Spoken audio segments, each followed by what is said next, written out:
Le doy la bienvenida entonces formalmente a Farid Kahat, analista político internacional y profesor de Ciencias Sociales de la Universidad Católica del Perú, y también a Joseph Hage, analista político experto en temas de Medio Oriente y terrorismo, quien nos acompaña desde Miami.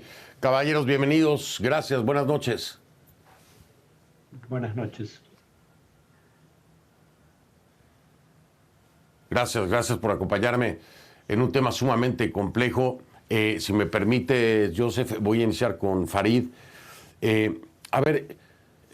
tan difícil, lo voy a poner en los términos más simples. Normalmente cuando cae una dictadura, se aplaude, se hace una fiesta y celebración, pensando que las cosas serán mucho mejor en el futuro. Pero aquí hay una gran incertidumbre que no necesariamente nos dice o les dice a los propios sirios que las cosas serán mejor. Por supuesto, hay temor. Farid, ¿cómo entender esto? ¿Es una gran victoria o es un gran riesgo el que enfrentarán en Siria? Bueno, es una victoria librarse de una dictadura sanguinaria de medio siglo, pero eso habitualmente implica riesgos. Eh, y los riesgos no solo se limitan a los actores internos. Por ejemplo, hacia 1991, el año en que hubo más guerras civiles en el mundo, solo 4% de esas guerras involucraban a fuerzas extranjeras. En 2021 lo hacían el 48% de las guerras civiles. Esto no solo implica tratar de poner de acuerdo facciones armadas que compiten por poder dentro de Siria, sino también a patrocinadores externos, tanto estatales como no estatales, y tanto regionales como extrarregionales. Son demasiados intereses en conflicto, algunos de los cuales no tienen, digamos, el futuro de Siria como criterio fundamental para decidir sus acciones. Sí, por supuesto. Basta mencionar algunos de los países. Ahora entraremos a detalle en ese sentido, en el contexto global. Pero aquí ya le pregunto a Joseph Hage, o sea, aquí estamos hablando de un dudoso pasado u origen del líder que logra sacar del poder a la familia al-Assad, ¿correcto? Escuchamos a un al-Jolani que pareciera haber tenido una transformación. No sé si necesariamente se le deba o no creer. Y entonces escuchas los nombres alrededor de esto de grupos extremistas, de grupos terroristas, e incluso el mismo al-Jolani considerado así por algunos países como Estados Unidos.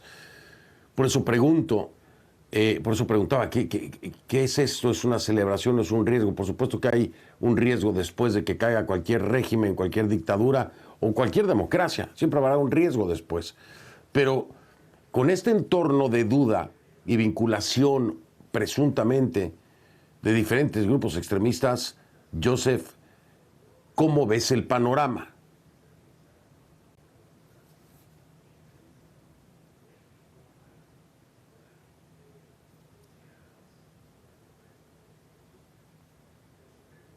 Bueno, no sé si Joseph me escuchó.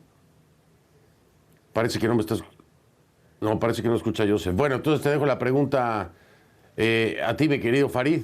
Por eso te decía, ese origen es muy extraño. Es decir, hay una vinculación, incluso señalamiento del propio líder del grupo con grupos extremistas. Y cuando hablas de grupos extremistas, grupos terroristas, se pregunta a uno qué será peor, una dictadura o que de pronto estas facciones empiecen a tener una lucha interna por el control del país.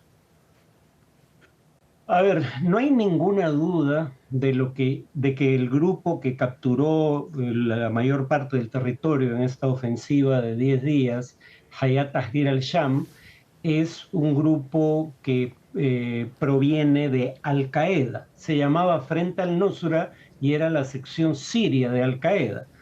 Y Al-Qaeda no solo es una organización que practica el terrorismo, sino que tiene una agenda transnacional, es decir, no es un problema solo para un país.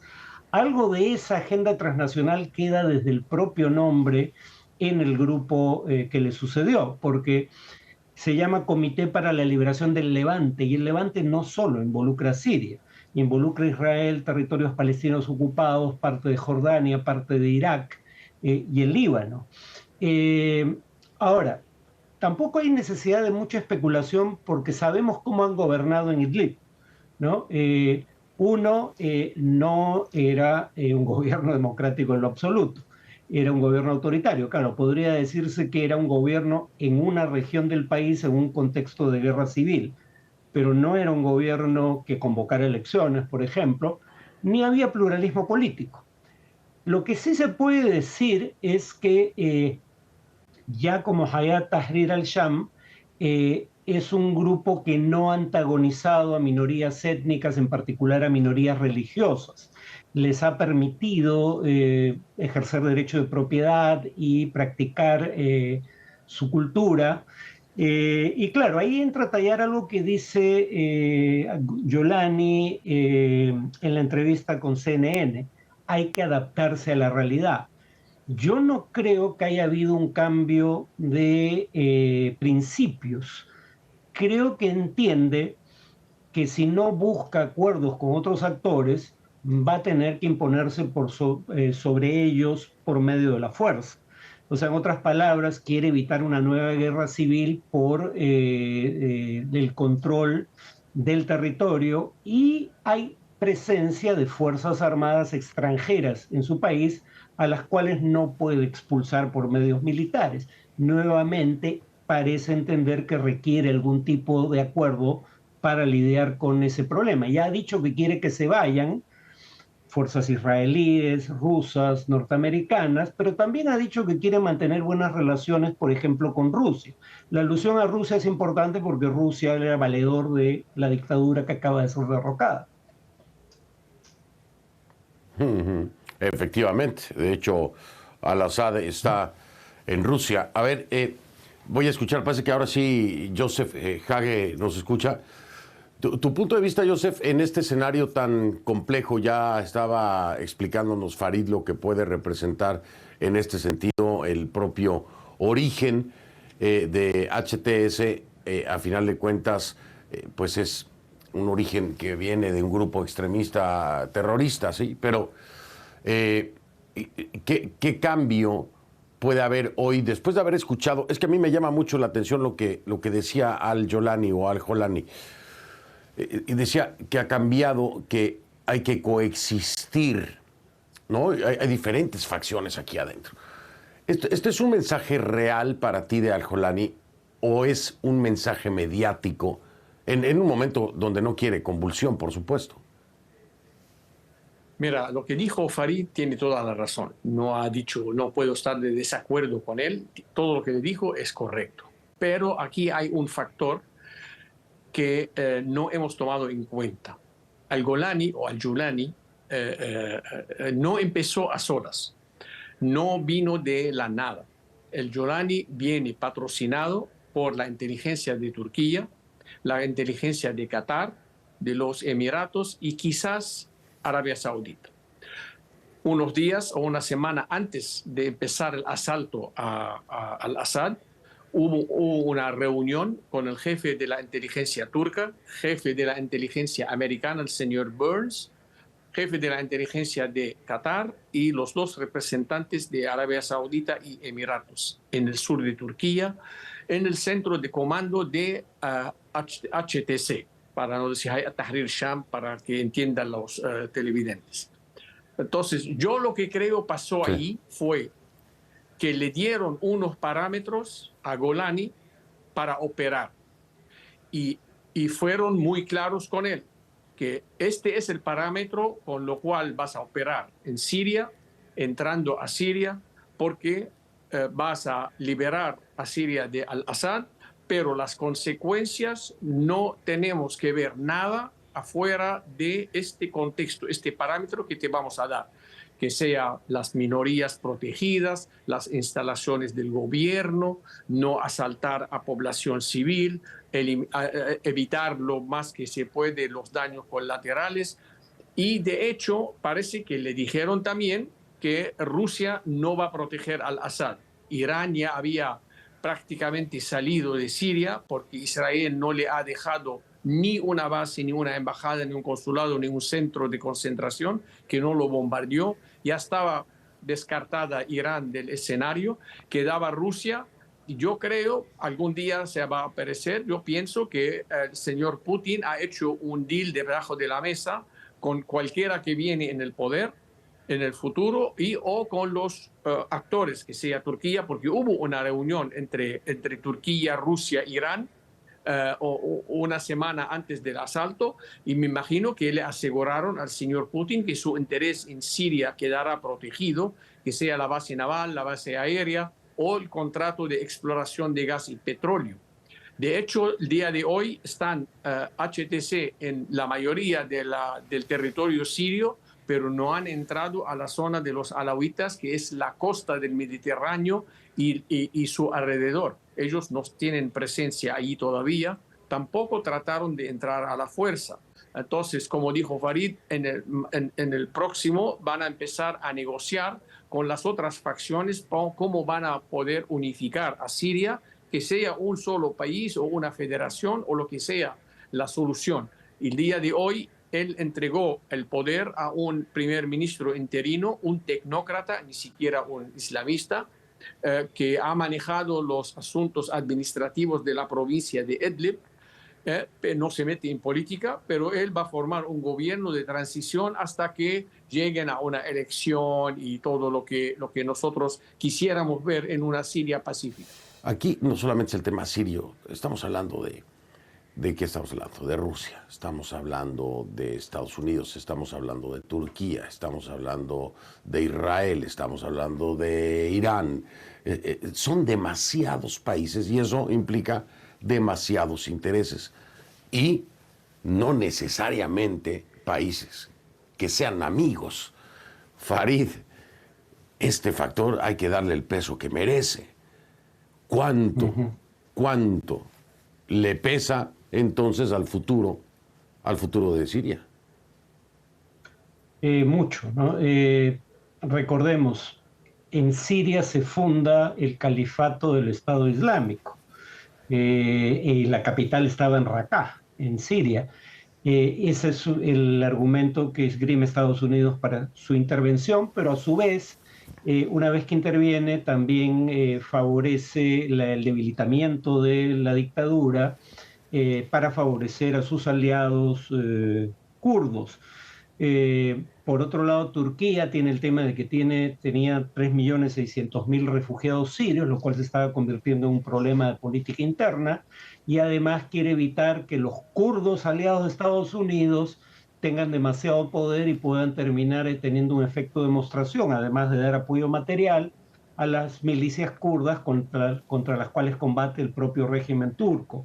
Rusia ha tenido a Siria por aliado desde que era la Unión Soviética y además, precisamente para evitar el riesgo de que Turquía, un país de la OTAN, en algún momento cierre el estrecho del Bósforo que conecta el Mar Negro con el Mediterráneo, tiene, gracias a la base de Tartus, presencia naval en el Mediterráneo.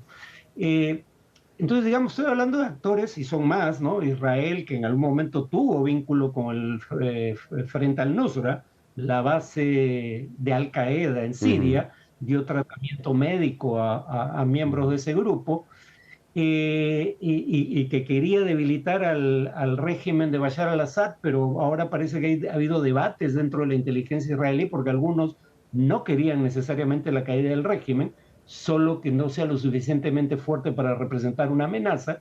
Y el tema es ese. Ninguna de las motivaciones que he mencionado tiene que ver con el futuro de Siria.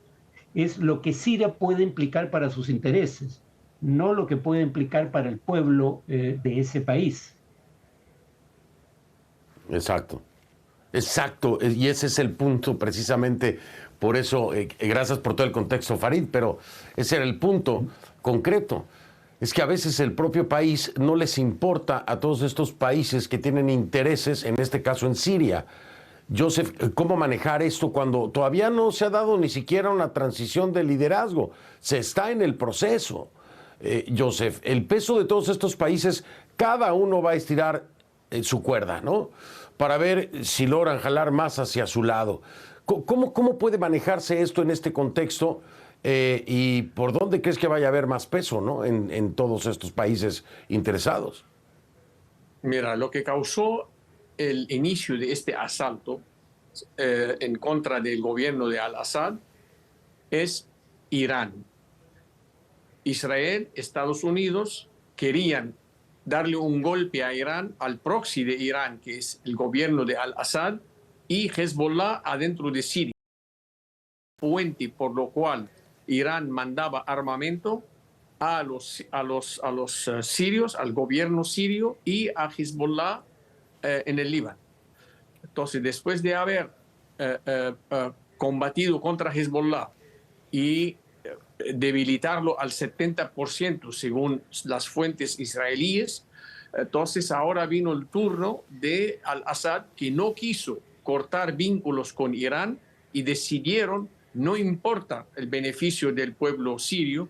Bueno, hay muchos sirios que no piensan que hay ningún beneficio tener una alianza con Irán, pero estoy hablando, como dijiste, Fernando, el interés de las potencias, que lo importante era cortar esta luna, media luna que estaba construyendo Irán entre Irán y el Mediterráneo a través de Irak, Siria, Líbano, con la costa del Mediterráneo, y formar proxies para Irán en la frontera con Israel. Primero debilitaron a Hamas, luego debilitaron a Israel, debilitó a Hezbollah, y ahora encontraron esta manera para debilitar o cortar completamente el vínculo sirio-iraní para que Irán no tenga ninguna base, ninguna influencia adentro del territorio sirio. Ahora, la gran pregunta, ¿el pueblo sirio tendrá beneficio? Tendrá beneficio el pueblo sirio siempre y cuando lo que estamos escuchando va a ser implementado. Una buena transición, un funcionamiento de las instituciones gubernamentales, porque hicieron un llamado a los funcionarios públicos de volver a operar a partir de mañana. Entonces, si esto se implementa, podemos quizás pensar que sí hay algo bueno para el pueblo sirio, aunque los intereses de los otros países también están en este entorno entero. Porque está, como dijo Farid, lo de Turquía, fíjate, que no quiere los kurdos cerca, y están los refugiados, es un problema, claro, para Jordania, para Líbano y para Irak. Tengo solo 3 minutos. Voy a hacer esta pregunta para darle tiempo a cada uno. Inicio con Farid Kahat. A ver, sistema político legítimo. Tu proyección, Farid, ¿se dará? ¿Lo dudas? ¿En cuánto tiempo? A ver, recordemos que el sistema político legítimo no necesariamente implica democracia. Bukele tiene un amplio apoyo popular, pero yo sugeriría que las últimas elecciones presidenciales no fueron libres ni justas. En ese sentido, si eso puede ocurrir, creo que sí, pero probablemente termine siendo un Estado más bien de carácter federal, porque la otra forma de unificar el país, que no sea cediendo prerrogativas a gobiernos regionales, es una nueva guerra civil, y presumo que en este momento ninguna de las partes está interesada en eso. Perdón. Esperemos que no, te digo, esperemos que no. Joseph Haggett, te escuchamos. Me inclino más a lo que dijo Farid, el sistema federativo, una federación de 2, 3 enclaves adentro de Siria, uno para los alawitas con los cristianos, otro para los sunitas y quizás uno para los drusos. Es lo más probable que pueda pasar en este país, como hicieron en Irak. La zona de Kurdistán de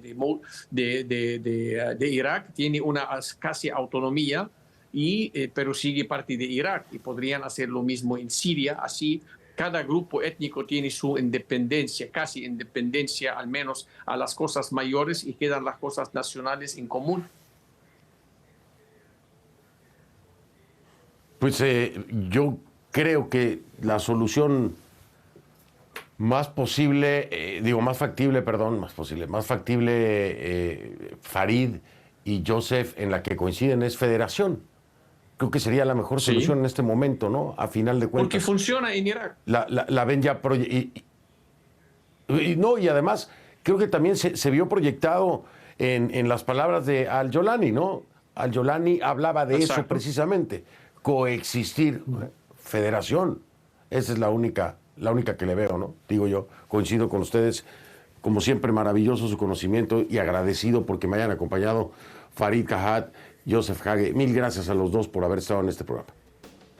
Que tengan buena noche. Buenas noches, gracias. A ustedes, gracias, buenas noches. Farid Kahat, analista político internacional y profesor de Ciencias Sociales de la Universidad Católica del Perú. Y Joseph Hage, analista político, experto en temas de Medio Oriente y terrorismo.